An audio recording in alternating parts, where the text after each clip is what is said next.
Native American tribes who've lived in the Grand Canyon for thousands of years say that the Grand Canyon is the first place that beings from inner Earth set up civilization on the surface world, and it is an ancient subterranean civilization.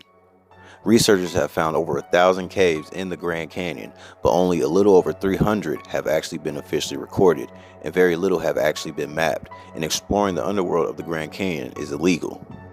The only cave open to the public is called the Cave of Domes, and even the most respected scientists have been rejected for further exploration.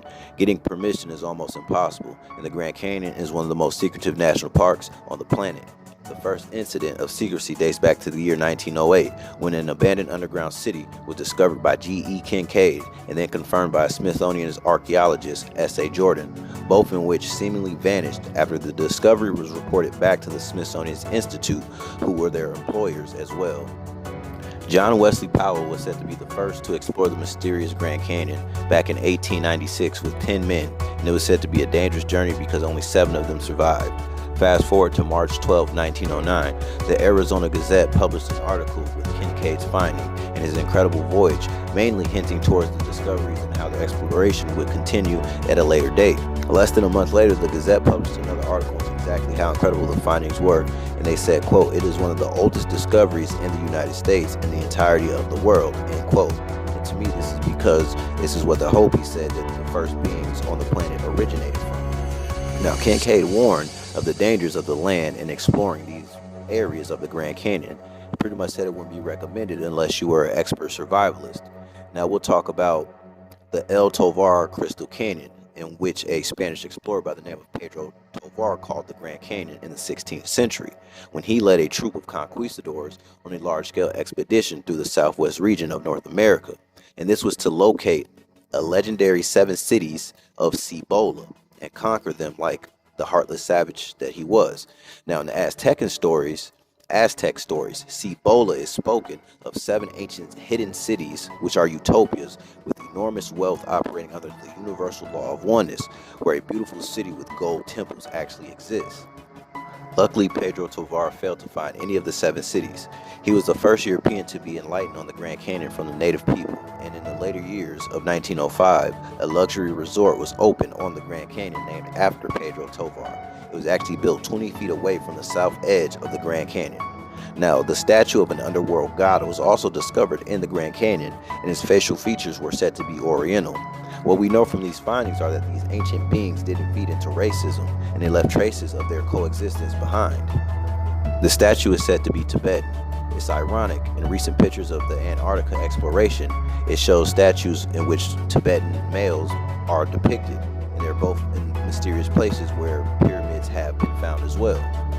We know that the Egyptians also had tales of the underworld, whose ruler was Osiris, and the Atlantean priest King Thoth talked about InnerEarth and places called the Halls of Amenti and Arulu. He also talked about the sacred flame, which is the heart of Earth, being deep in the Halls of Amenti, and how the flame changed directions once the Draco reptilians infiltrated the Atlanteans and the Lumerians and started opening stargates, which threatened to destroy Earth by knocking it into the vast darkness. So Atlantis had to sink so the portal could close.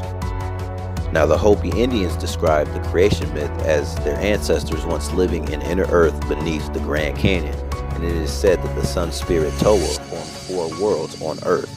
Each world was imperfect in many ways, and it was miserable for the people, so Toa set to fix things. The first world was for the insect-like beings who lived deep underground. These would be the insectoids, and they hated it. So Toa sent a demigod called Spider Grandma to make their wishes come true. So she led the insectoids to Toa's second world, another underground realm. During this journey, the first world was destroyed by Toa with a great fire.